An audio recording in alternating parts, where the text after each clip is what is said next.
tardes, maestra. Hola, buenas tardes. Bueno, el motivo de por qué estoy aquí con usted es porque tengo un tema de mi materia de tesis, el cual se llama Estrategias Pedagógicas para la Educación Inclusiva con Estudiantes con Capacidades Diferentes, que fue el tema que elegí porque me gustó mucho estar en el campo.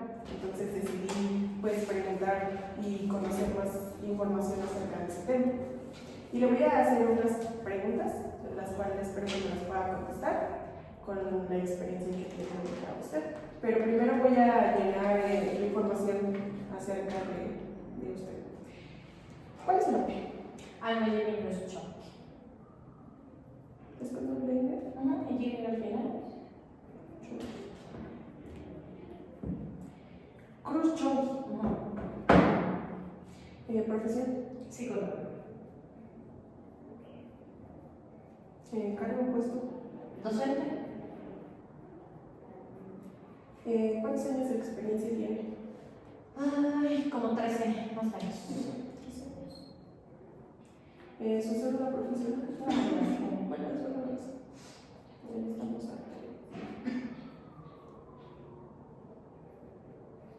¿qué funciones ejerce? Soy docente frente a grupo.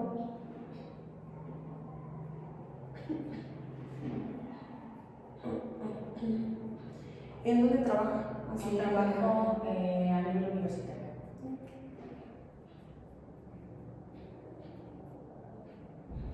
¿En qué escuelas? Estoy en CIU, en Jilotepec. CIU con C. Ajá, CIU, CIU, así. Jilotepec. Estoy en ENSIC, Campus Tepeji. Sí. Y estoy en Secuyep, Campus Tepeji. Sí. Bueno, empecemos con la primera pregunta. ¿Qué significa para usted la inclusión educativa y cómo se refleja en el trabajo diario dentro de la escuela? ¿Qué es la inclusión educativa? Incluir dentro de un aula con las diferentes actividades que pueda realizar un niño de manera regular y cómo es que lo podamos hacer desde un plantel, desde la entrada, en rampas, en tamaños para las sillas, en el dado caso de que fuera con una silla, con el docente o con los maestros capacitados para poder hacer una inclusión.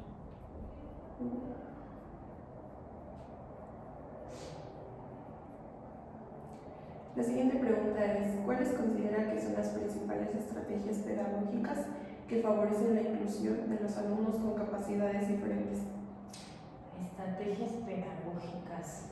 Hacer algún diseño curricular adaptado o adaptar un diseño curricular a la parte del estudiante. No sé, se me ocurre.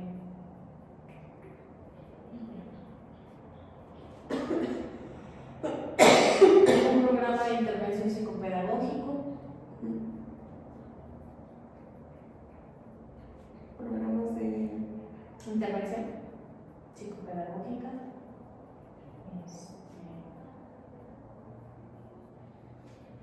Creo que por el momento se me ocurren solamente esas. Sí. Bueno, la siguiente pregunta es, desde su experiencia, ¿qué retos se enfrentan los maestros al atender la diversidad en el aula? A que no solamente es el niño, o sea, es atender 20, porque hablamos de 20 o más en el salón, y relativamente, supongamos que tú tengas un niño con discapacidad, no sé, se me ocurre TDA, es muy complicado trabajar con los 20 niños, más integrar a con TDA. Entonces sí, es mucho la integración. Creo que sí es un trabajo muy amplio y que nuevamente vuelvo a reforzar, creo que los docentes deberíamos estar capacitados para esas áreas. La siguiente pregunta, ¿cómo puede la escuela fomentar una cultura de respeto, empatía y aceptación hacia los alumnos con capacidades diferentes? Yo creo que esto tendría que ser a base de la sensibilización. Muy pocas personas identifican las diferentes discapacidades de manera general si hablamos de las discapacidades que podemos encontrar dentro del salón de clases, pues ya digo, el hecho de que todos sepamos qué es el autismo, que todos sepamos qué es el TDA, que todos sepamos algunas características básicas del Down, o un trastorno o una dificultad de aprendizaje en el salón como dislexia, discalculia, disgrafía, que no sabemos realmente qué es esto y que sobre todo, por ejemplo, ahorita que viene una semana importante para la Semana de la Discapacidad, Sí. que es del 1 al 10 de diciembre, es la Semana de la Discapacidad, y yo pretendo hacer algo ahorita con mis niños de séptimo, que es justamente hacer una sensibilización de la discapacidad aquí En esas fechas. en esas fechas. La siguiente pregunta, ¿qué tipos de apoyos consideran necesarios como materiales, humanos o de capacitación para mejorar la atención inclusiva en el aula? Materiales, pues principalmente, si hablamos por ejemplo de aquí de la escuela, pues obviamente las rampas, ¿no? Esa sería una. Y si no mal me equivoco, creo que solo contamos con una rampa. Sí. Nada más. Y eso hablando de que pudiera tener o pudiéramos tener alguna discapacidad física, ya sea permanente o sea temporal, en algún accidente que Elena tenga que subir caminando. Ahí tenemos a María, que el año pasado andaba con el pie fracturado y pues relativamente no había gran apoyo, ¿no? Pudiéramos también en su momento, por ejemplo, hacer la inclusión, no sé, en algún mensaje en braille o en algún mensaje con señas. También la parte, por ejemplo, de los salones tienen un topecito, todos tienen un topecito, entonces esos topecitos impiden de cierta manera pues el acceso directo al salón. También, por ejemplo, no sé, algún material, digo, sé que estamos a nivel universitario y ya es la inclusión es de una manera distinta, que prácticamente es la inclusión que yo he trabajado dentro del ámbito universitario. Pero, por ejemplo, una primaria, pues el hecho de que también les des talleres a los niños acerca de la discapacidad que está dentro de tu salón, sensibilizarlos a que no tienen que estar observándolo constantemente porque también afecta su autoestima, el hecho de que lo integren para poder jugar. No tenemos áreas aquí para, o sea, en pasto la serie de ruedas no van a y menos si no hay ayuda, ¿no? Entonces, yo creo que serían más las integraciones en el aspecto material. Yo lo consideraría más. ¿Qué papel considera que tienen los padres de familia en el proceso de inclusión educativa de los niños? Creo que juegan el papel más importante. Si el papá no incluye, si el papá no, pues vamos, como no integra ni siquiera desde casa, pues desde ahí estamos teniendo un tema, ¿no?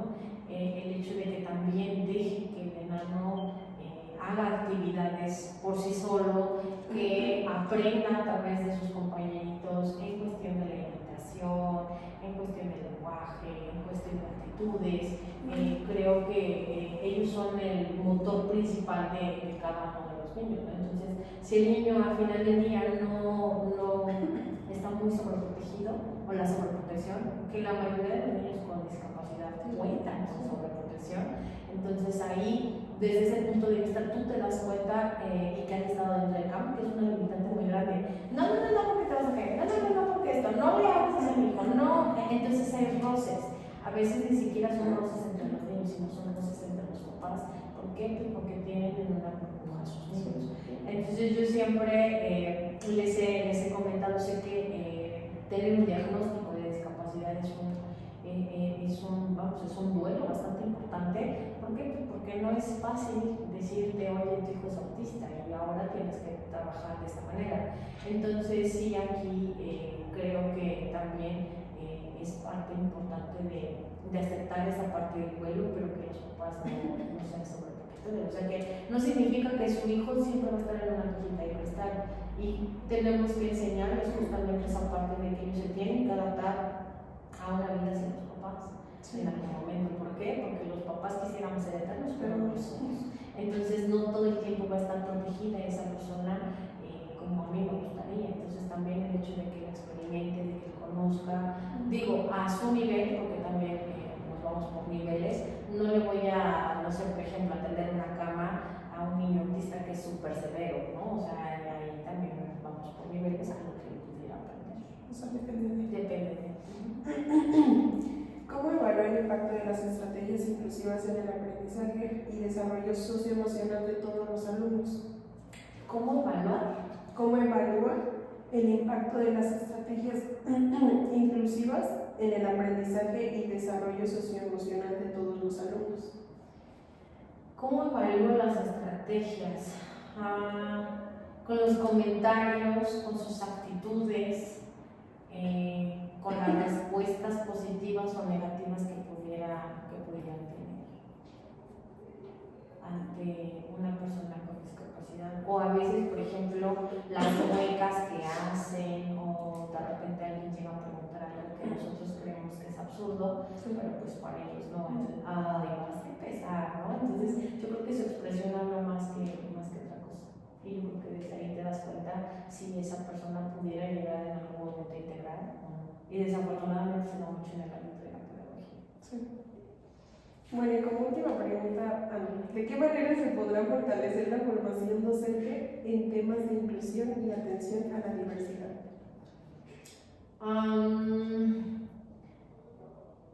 La capacitación es lo más importante. Y esta capacitación yo creo que deberíamos de tomarla con las personas que efectivamente al 100% trabajan con la discapacidad.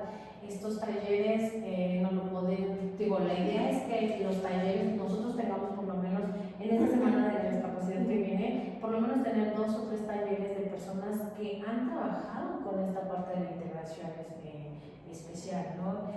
A lo mejor algún maestro de campo que vea la dificultad que ellos presentan a la hora de dar clases, a lo mejor alguna asociación civil que hayan trabajado con alguna discapacidad.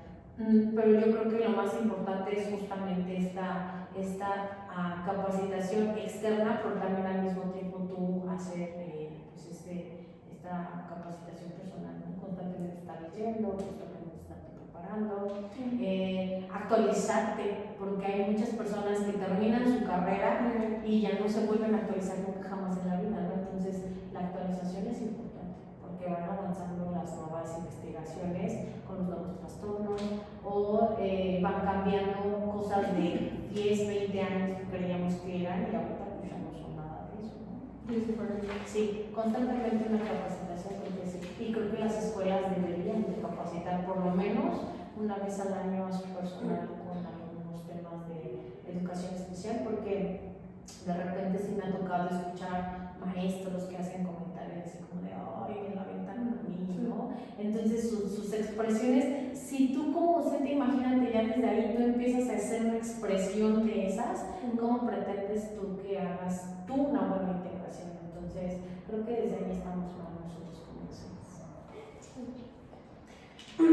¿Qué cambios cree que serían necesarios en la escuela para lograr una inclusión más efectiva y equitativa?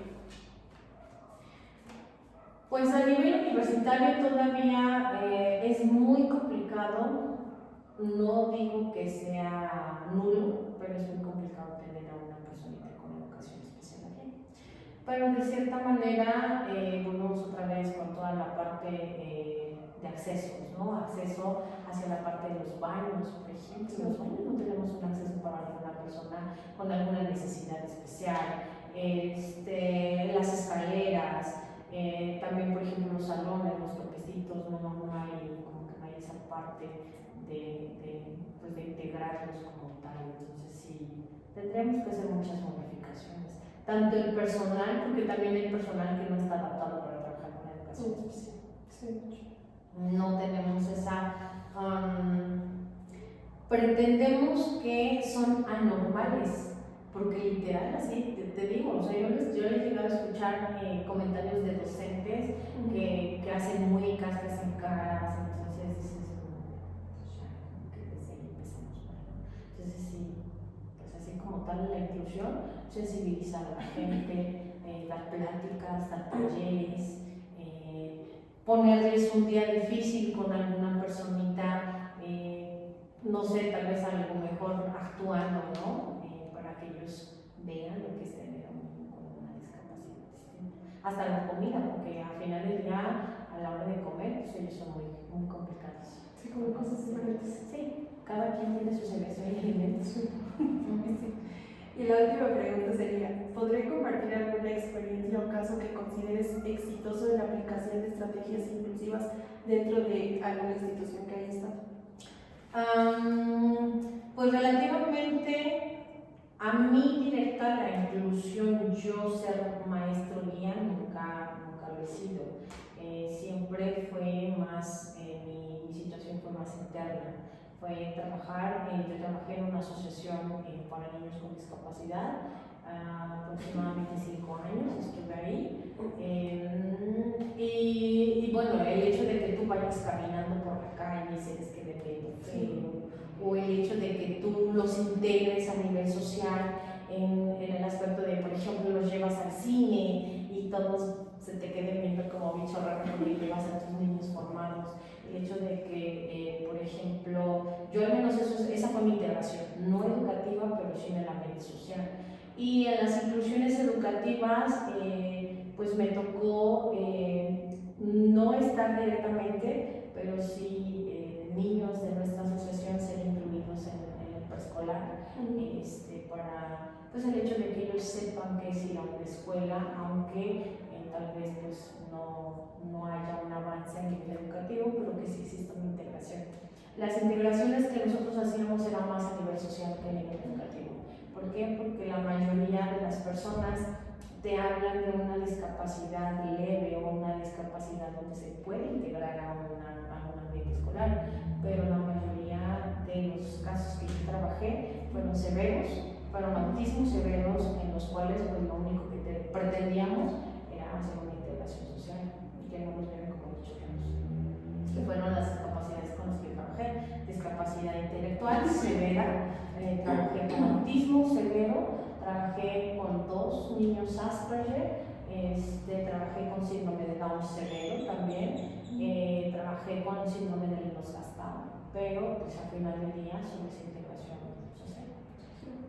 Entonces en el ambiente educativo así como tal, hacer una integración como tal, pues no, nunca lo he hecho. Tal vez ahorita como docente a nivel universitario he podido observar 2 que 3 casos en todas las escuelas en las que trabajo y tratar de hacer como que esa inclusión, como que de todos sus compañeros traten de visualizar que es una niña o un niño normal, pero pues desafortunadamente no tenemos esa cultura aquí en la escuela, entonces nos hace falta mucho. Bueno, le agradezco mucho que haya tenido el tiempo para contestar mis preguntas.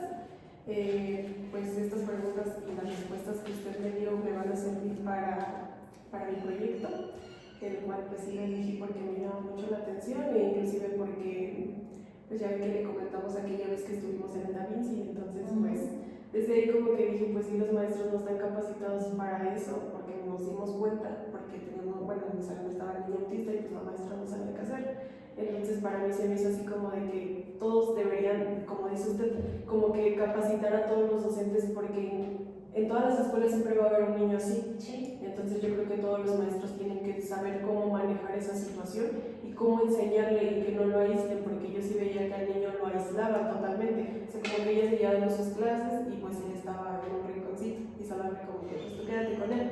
Entonces yo creo que eso no es lo más correcto, a como lo vimos en el campo, que les tenían pues sí la paciencia de enseñarles y todo eso. Entonces creo que pues yo por eso elegí este tema y me acerqué a usted, porque sé que usted pues tiene ese conocimiento en esas áreas, porque igual con usted fuimos al campo y pues usted nos enseñó lo de las discapacidades, trastornos y demás. Y le agradezco mucho que haya tenido tiempo para que